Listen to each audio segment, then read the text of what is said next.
Again, the target is always encryption and the ability for everyday people, dissidents, organizers, anyone to communicate privately outside of government and corporate scrutiny. You're not giving me peace of mind, Meredith. That's not what I serve, Guy.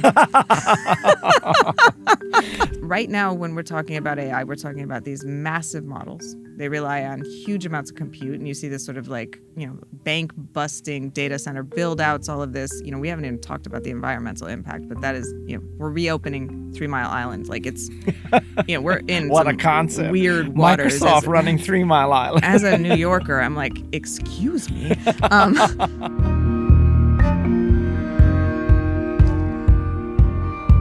I'm Guy Kawasaki, and this is the Remarkable People podcast. And we're on a mission to make you remarkable. And today, we have a really remarkable guest.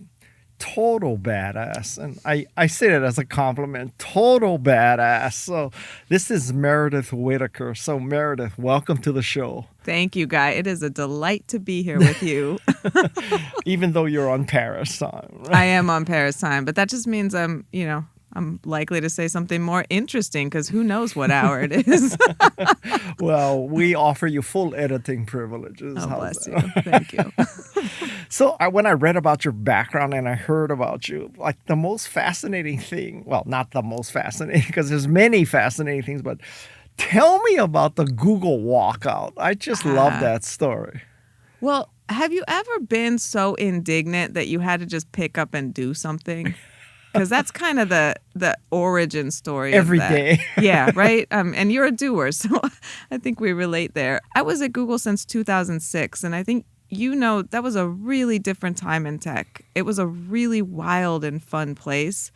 And I learned most of what I know about tech at Google. I was taking classes. I shared an office with Brian Kernighan, right? So I was asking him questions, and from the author of C programming language, he was explaining very kindly to a novice.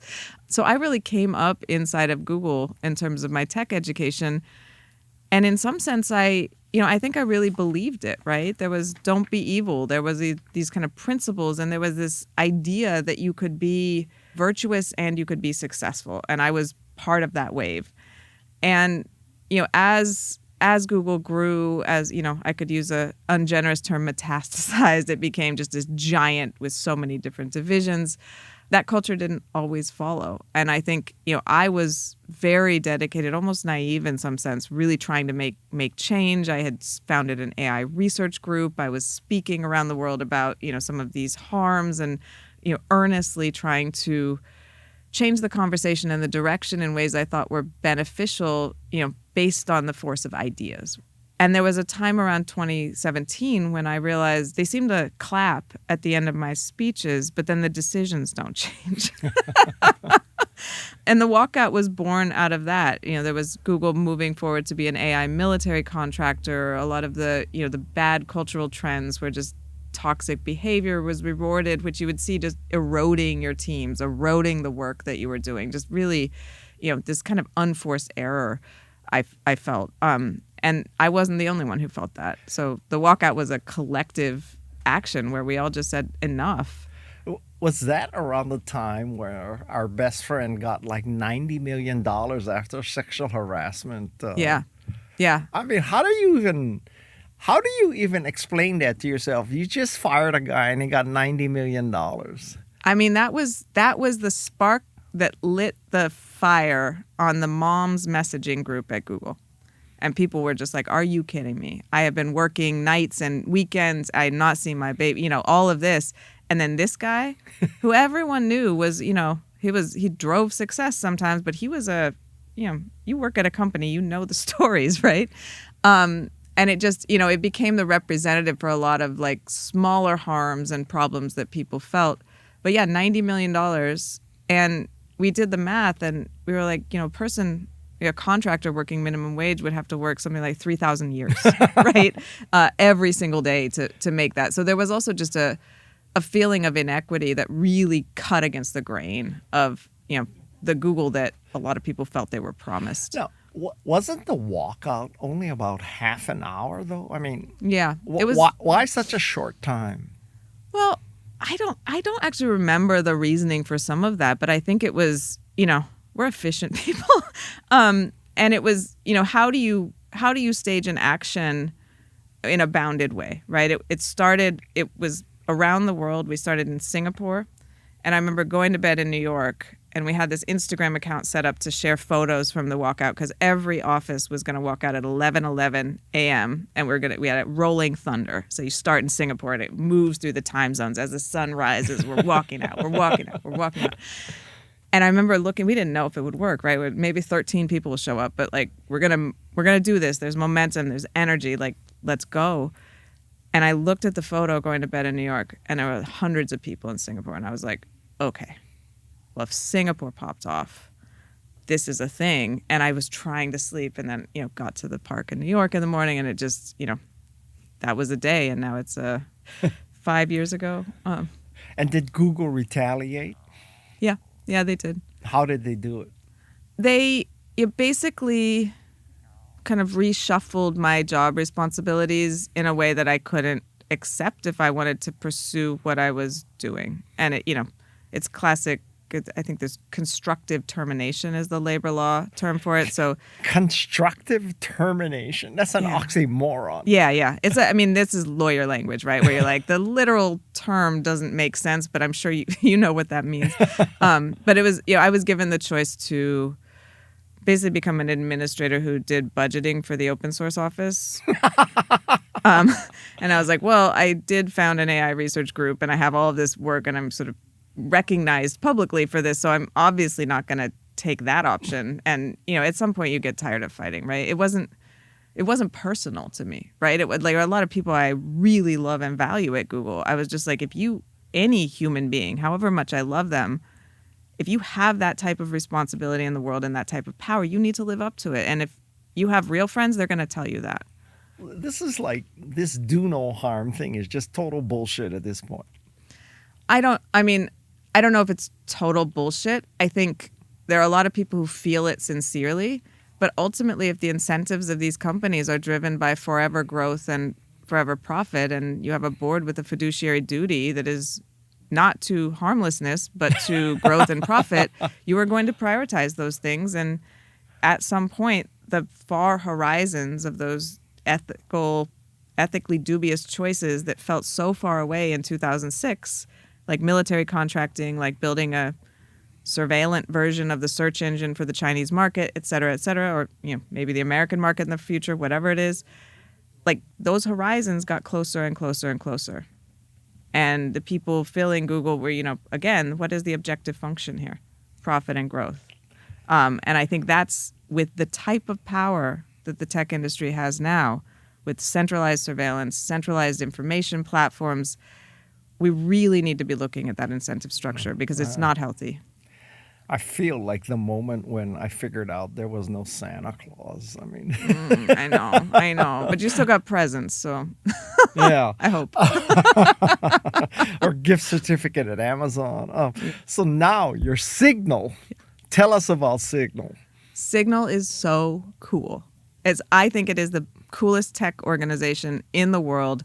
It is the world's most widely used, actually private communication service. And you can think about it almost as a nervous system for confidential communication. Militaries use it, governments use it. Any CEO who has, a deal to make uses it. Sports stars use it to, broker their deals. So it's truly private, and we stay truly private in an industry that pushes toward data collection by being a nonprofit. How do you put two and two together? Like it's totally private, but you're helping militaries. So you're helping the same military that might be killing people. Well, look, this is one of the facts about communications networks, right? And the facts about encryption and privacy, we could also talk about in this context. But Signal has to be available for everyone to use, for it to be useful for everyone. Whether you're a priest or a pedophile. Whether you're a type of human or another type of human, right? Because ultimately, I can't sell a telephone network just to the good guys. I don't know who's going to be using that, right? And I think we also have to separate, the infrastructure from the action. There's a human being making choices. It's not the roads that drove the car to commit the crime.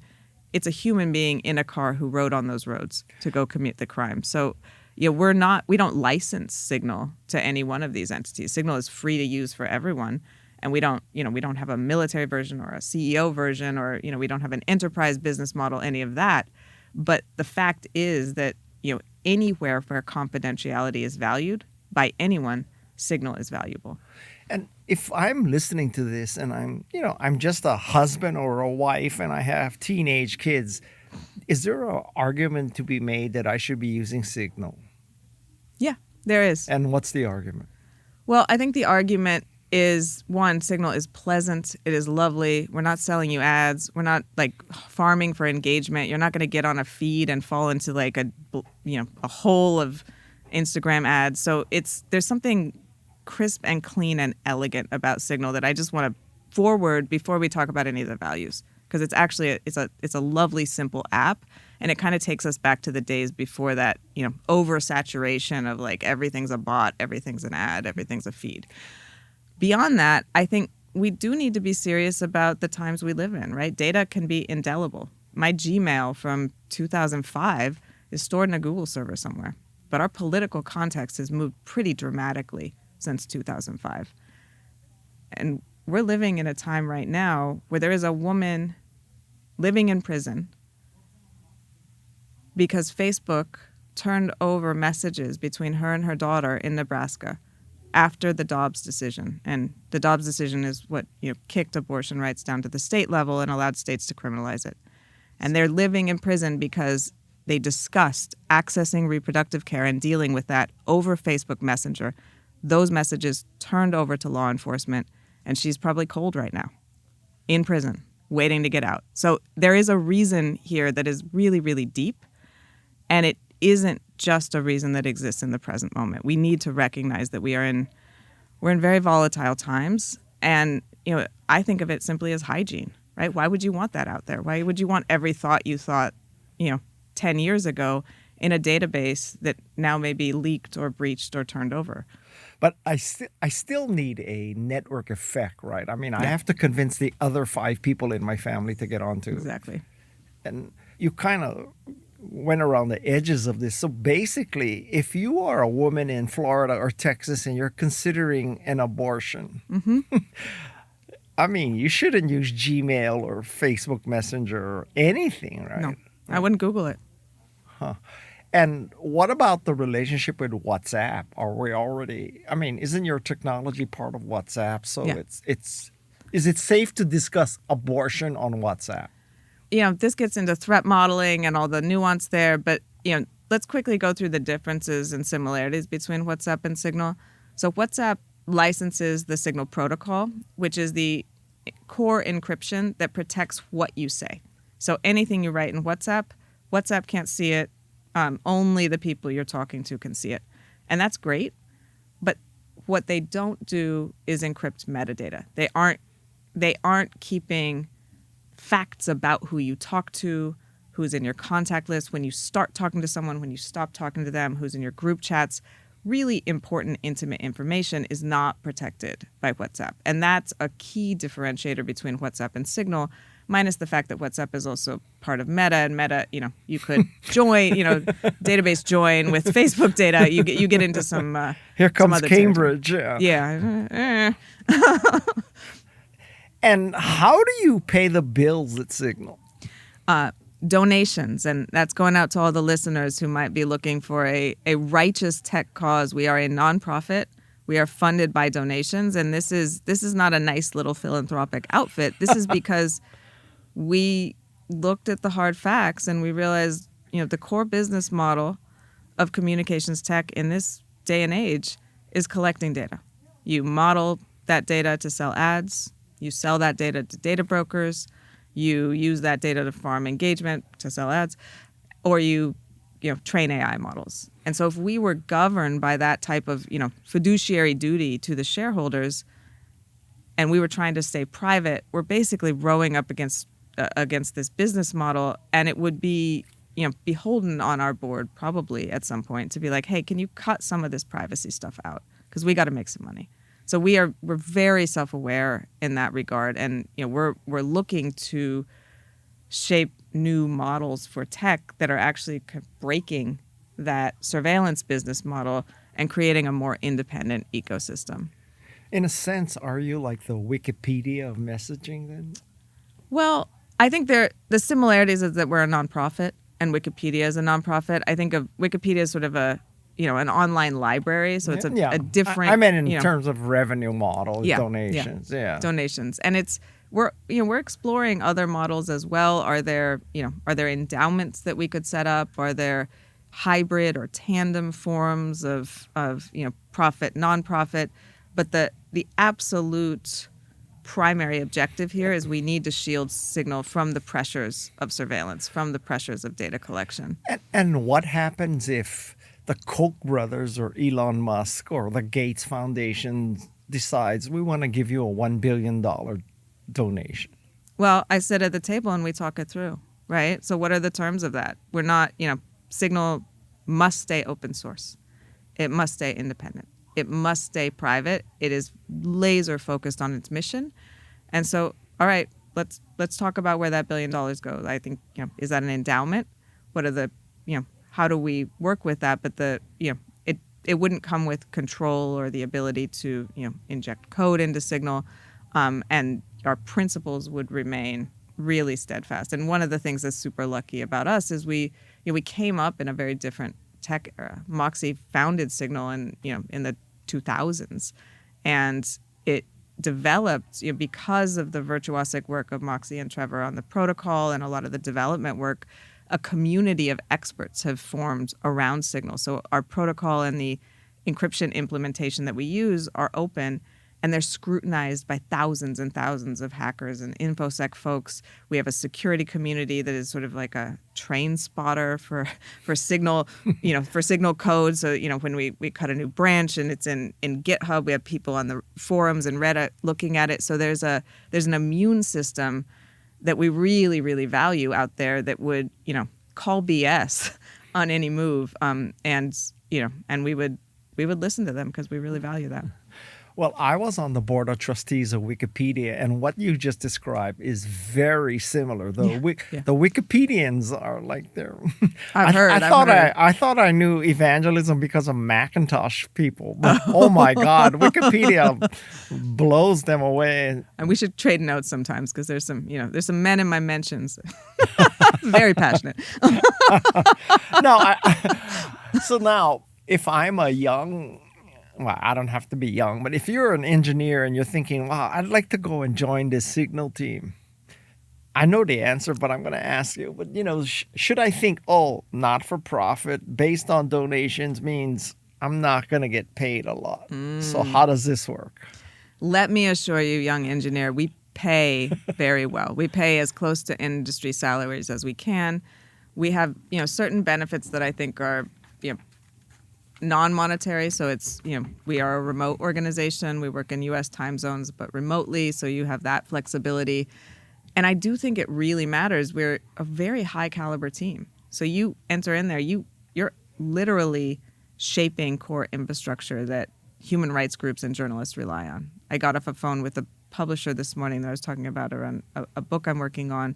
And, she was talking about she published Snowden's book, and she's like, we couldn't have done that without Signal because we had to be communicating sensitive information, right? So you're contributing to something that really matters, and you personally on this small team have a real impact. So I think there's experience you gain, and then there's just we have one magical life in this world. So how do we want to spend it? And I think a lot of people are weighing that right now in this weird time we live in. In a very sick way, I would make the case that if Donald Trump got elected, Signal will explode because now there's, Donald Trump gets elected, he makes Elon Musk Secretary of Efficiency, and all of a sudden, man, you really got to be careful what you say. Yeah.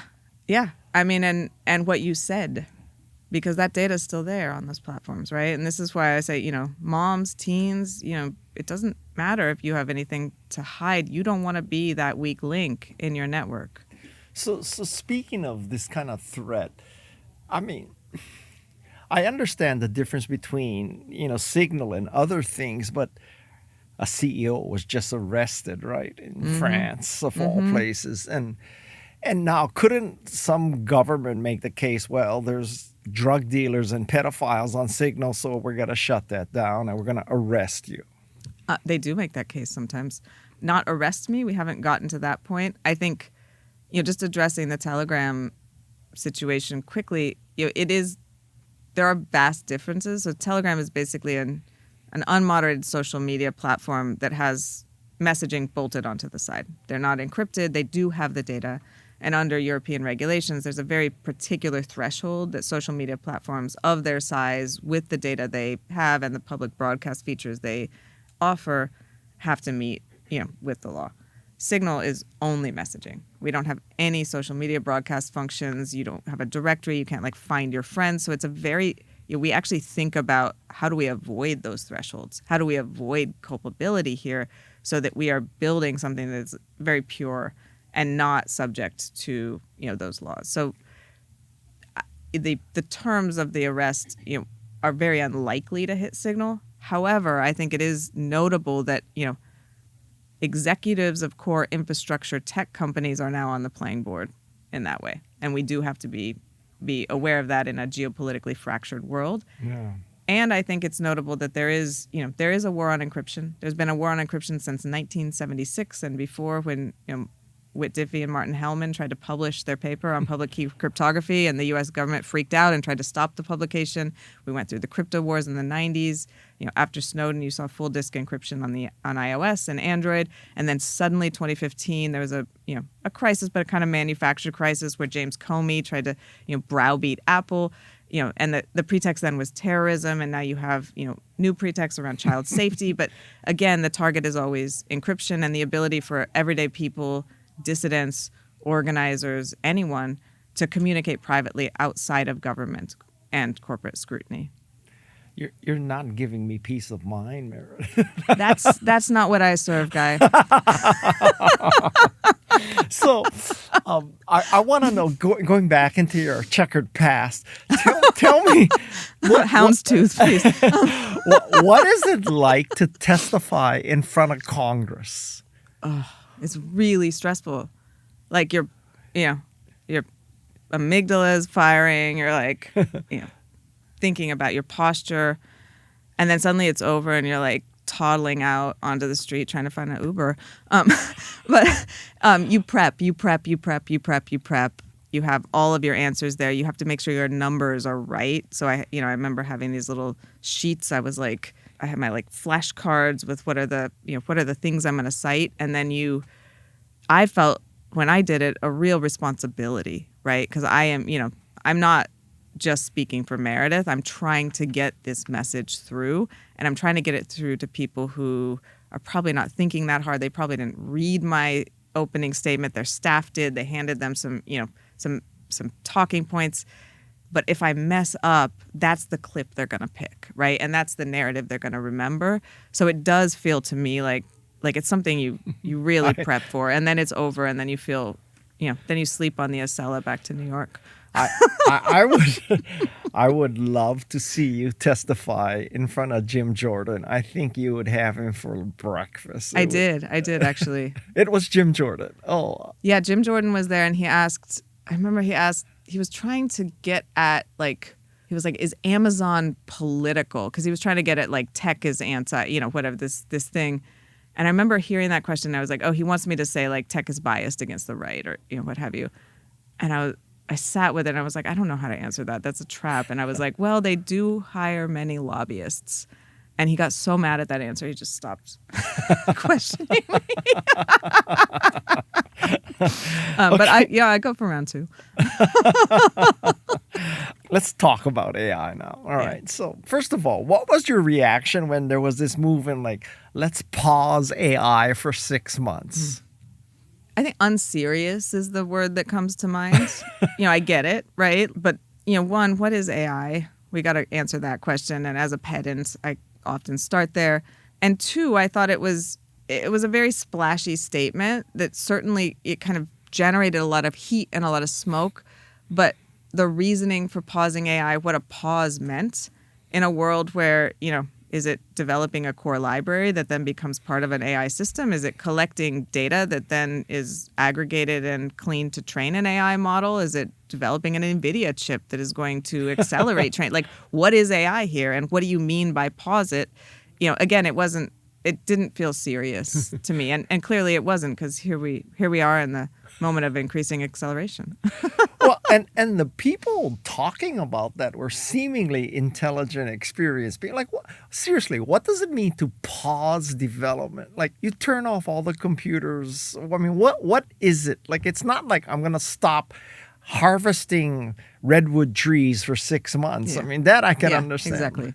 I mean, that was my question as well. Are we talking Butlerian jihad? What are we talking? No. Okay. And again, this isn't a game, right? Like, are you sincerely worried about these threats? Well, then, a 5-line letter that is sent to the New York Times with no specificity is not actually a theory of change, right? Like, what are we doing here? So I have a marketing question for you. Yeah. I want to tap that no one has been able to answer for me. Like, I have a folder of Claude and Perplexity and OpenAI and all that, like 5 of them. And I have zero brand loyalty to any of them. So how do these companies create brand loyalty to an LLM? Well, I think the AI market is interesting because it's, ultimately it's sort of contingent on, one, compute, so servers, and 2, data, right? And so we know this well. There are, a handful of large companies that came up, 2000s, established platforms and cloud businesses, and they now dominate. And ultimately the path to market, whatever the app or the LLM is through them. So you either, a good example is Mistral in France.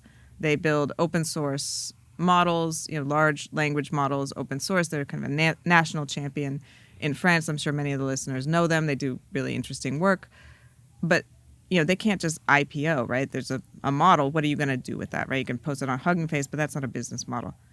What do they need to do? They need to find market fit. And you either do that by licensing it to one of the cloud giants, so Google, Amazon, Microsoft. And what they did is license it to Microsoft. And now people who want to sign an Azure contract can sign up for a Mistral API.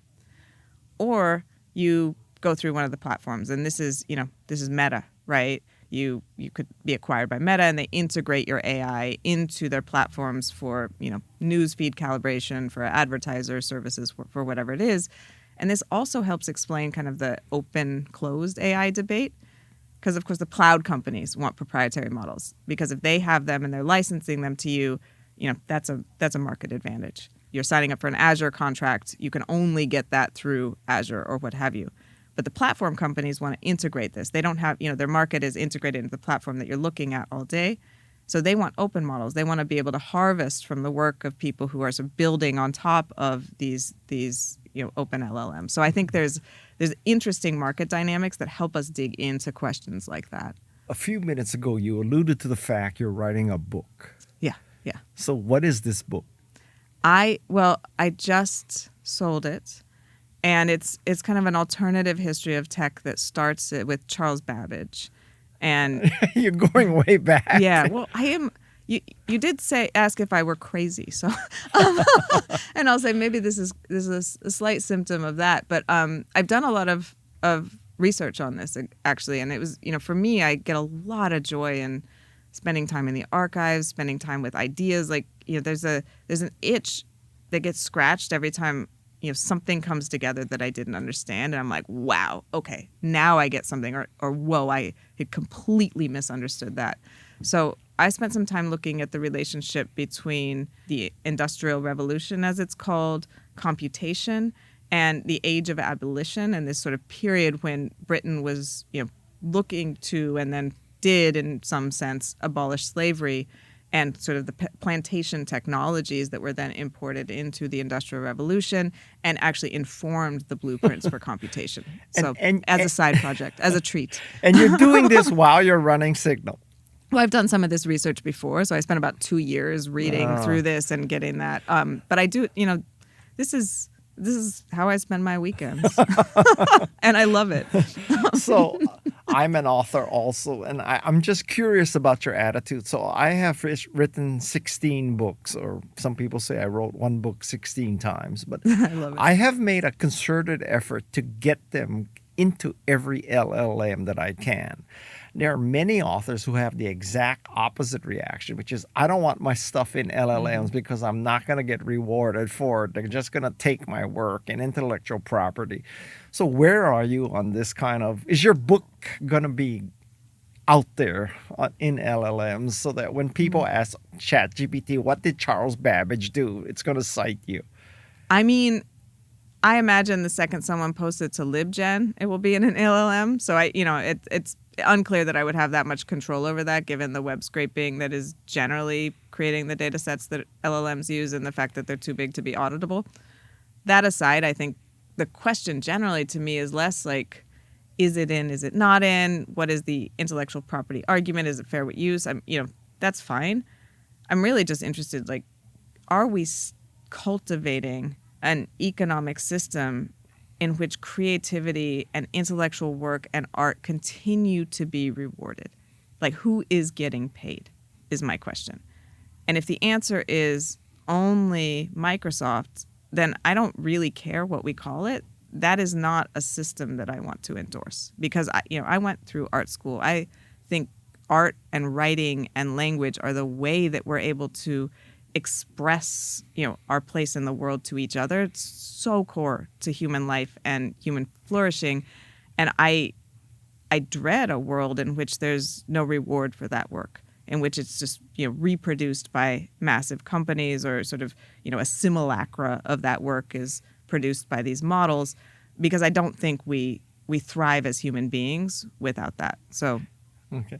Yeah, you could not find someone who is more optimistic about the impact of AI on society. I, in fact, think AI could save society. So that's where I'm coming from. Cool. But I want you to explain, like, Guy, you're being naive. These are the existential threats that AI provide. I mean, if you believe this. So what are the threats?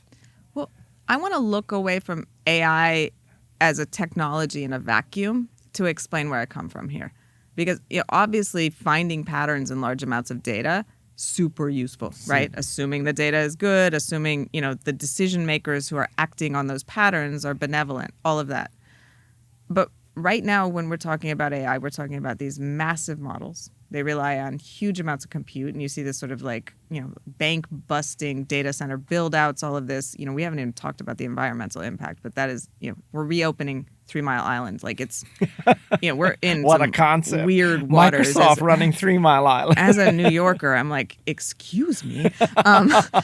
And then we're talking about the need for huge amounts of data, the kind of data that the platform companies and a handful of other companies, have, and most people don't. So my concern is with centralized power and the way that AI, as a general purpose utility threaded through our lives and institutions around the world, could enable those with that power to shape, reshape, and control our lives in ways that are not beneficial, right? And so I think I want to look at that and think about, is this healthy and safe, given that the incentives driving these companies are profit and growth and not necessarily benefit, right? Well, at some level, Apple has one of the most compelling stories of AI, because literally it can be at the system software level, right? It's not something people go out and get. It's in every phone. So is Apple like the best thing for AI or the worst thing for AI? Well, I mean, Apple is doing the on-device model, which means that there's sort of less leakage, let's say. But I think let's get into that. Like, what is the core of what is happening there, right? So Apple trains a model. It's small enough to run on your device. And we need to be clear, these large LLMs and generative models are not that small, which is, part of Apple trying to figure out a server-side, private server arrangement for the OpenAI deal, right? But nonetheless, there's on-device AI. It's small enough to run.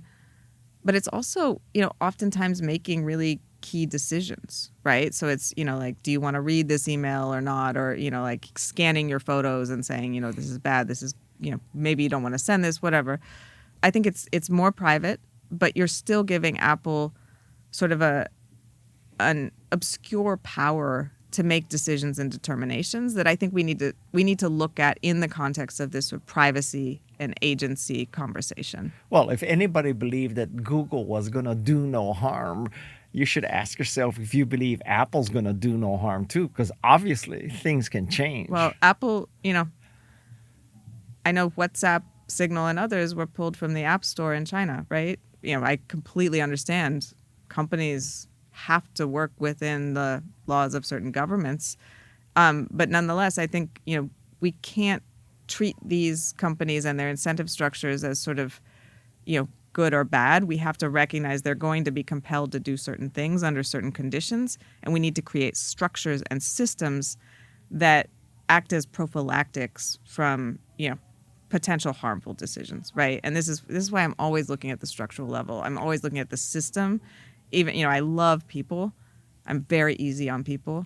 I'm very hard on ideas and systems, right? Because I think we need to build it for robustness, and we need to build it to make sure that massive power and responsibility is not misused. Okay.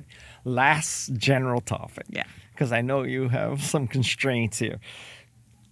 Let's suppose that I'm a parent or I am a young girl and I'm listening to this podcast and I'm saying to myself, or I'm saying to myself for my kids, I want my daughter or I want myself to be like Meredith. So now, with everything you know, how does a woman become a leader like you today? Oh, well, I will just say you all can become better leaders than me. There's no recipe, but I was very lucky to get a lot of good mentorship. And I think, find your mentors. And then I think I didn't, I entered into tech not knowing that much about tech. I have a humanities background. I went to art school for most of my life. I still love that world. But I said yes to everything. I signed up for everything. I tried to learn everything. And I didn't quite understand. There were rooms I wasn't supposed to be in. I just walk in, right? There were tables I wasn't supposed to be in. And I think it's not a secret, but it's, if you can get in, figure out where you fit, right? I would just, I would take notes at meetings I wasn't supposed to be in or I wasn't invited to, or, I would join initiatives to try to, and figure out, is there a place I can help? Okay, well, I can help by ordering the catering, right? That's a helpful thing. And then suddenly I become a little bit more, and I was in the other meeting, I'm like, hey, do these things connect? Oh, that was a good idea. Someone recognized I had a good idea. Okay, well, now I'm going to be part of doing this. And I think there was a stubbornness and a sort of elbowing every day mentality. I didn't grow up in the elite. And so there's I think you can kind of bring, if you don't come from this world, don't worry. There's a lot you can do with a little bit of street smarts and a willingness to wedge your way into the room. Did you have to get over the imposter syndrome? Well, in a sense, I was an imposter because there's no reason I was supposed to be there, right? Like an art school kid with a humanities degree who plopped in the middle of building 40s at Google, right? But then I was like, okay, well, I'm going to just be my own version of myself because clearly I don't fit in with the hoodie Stanford culture. But, I'm going to try to figure out what I bring. And so I also don't let the normative terms of whatever environment you're in define whether you, who you are, whether you fit or not, kind of make them fit to you.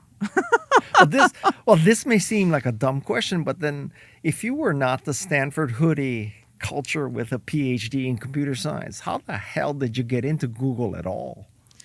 Well, at the time I was hired, they were hiring, if you had a super high GPA from a social sciences or humanities background, they were hiring us to do, I was basically hired for customer support, although they didn't call it that. They called it a consumer operations associate. And I remember getting the call and I was like, I don't have any idea what that is, but it sounds like a business job. So, okay. And I need to pay rent. I just graduated Berkeley and I was like, all right, I'll take this call. And then I had, I think, 7 interviews, 2 kind of personality IQ tests and a writing test. And I knew I was getting close to being hired because the size of the diamonds on the engagement rings of the women who were interviewing me kept getting bigger. So I was like, I must be going up the chain. And then I got in and then I was like, oh, I'm, there's all kinds of stories. But again, I was like, well, I don't know what this job is supposed to be. So I'm going to try to make it, they have 20% projects. They have all this stuff. I'm like taking the bike around campus, meeting everyone during the office hours. Just, you know. Did you have to answer the question like how many manhole covers are there in the United States? Or No, it was ping pong balls in a 747. And I was like, what the like, is this a cult? What are we doing here? And now at Signal, how does Signal interview? I mean, you're not doing stuff like No, that. we don't do that. I mean, it's a little excessive, and I think it's more of a flex than an actual methodology for rigorous Flex talent as finding. in a flex in a pejorative sense. Well, flex in like we are big enough and desirable enough, we can make you jump through as many hoops as we want, even for an entry level job. And like, I like that job was really cool. They hired really rad people, so it was this like bullpen of like hyper achieving humanities and social sciences kids, like who would get all their work done in like an hour and then just kind of like bounce around. It was a wild environment. Yeah. There is some irony. You sitting in this chair at this conference about the masters of scaling, because one of the concepts of Reed is that when you're scaling, you put in these things that are not exactly, humanitarian and warm and fuzzy, and you look at GPAs and you look at degrees and you look at that and you just higher to scale. And in a sense, you're saying, look at all the problems that can create. Yeah. I think so. I mean, small is also a scale, right? So what is the problem we actually want to solve? What is it we want to do in the world? And how do we be discerning about that? One size fits all doesn't always fit. Well, much of this interview has turned into like a big ad for Signal, which I'm okay with. I'm doing my job. That's right. You're a Signal evangelist. I genuinely love it. Yeah. Since we've gone that far, I'm going to just let you for the next, 30 or 60 seconds, just give this plug for Signal, why people should use Signal or join Signal if they are looking for employment. So this is your ad. Amazing. Well, Signal it's a really special organization. I think it kind of takes us back to an earlier day in tech where the cool people and the weirdos kind of had their moment. And I think we're going back there. By the way, I also think Signal is at the cusp of a movement and a growing awareness that we need to change the models for tech. So if you want to be part of building a new model for healthier, cooler, more private, less surveillant, less harmful tech, Signal is not only doing that, but it's shaping a model for how we can do that across the ecosystem. To quote my colleagues, Maria Farrell and Robin Bjorn, to rewild the tech ecosystem. So we don't just have a handful of giants, consuming all of our data and, producing products we may or may not like because they have OKRs they have to meet. We actually have a teeming ecosystem of really smart solutions built on, open source and open protocols that are actually private, that are swimming upstream and doing it successfully. So, if you're into badass shit, I think you're into Signal. Well, I must say, this is about the 260 episode of Remarkable People, and this is the only one that basically turned into an ad for the guest company. So, well, you should be proud of that. Thank you. I'm glad it worked out that way because again, the ad is coming from the most sincere place of my being. So, Your PR person over there is going to say, "Oh my God, Meredith, you just hit it out of the park." Yeah, thank you. That's for you. You know who you are. All right. So, listen, this has been the Remarkable People podcast, and I hope you appreciated this ad for Signal and Meredith Whittaker.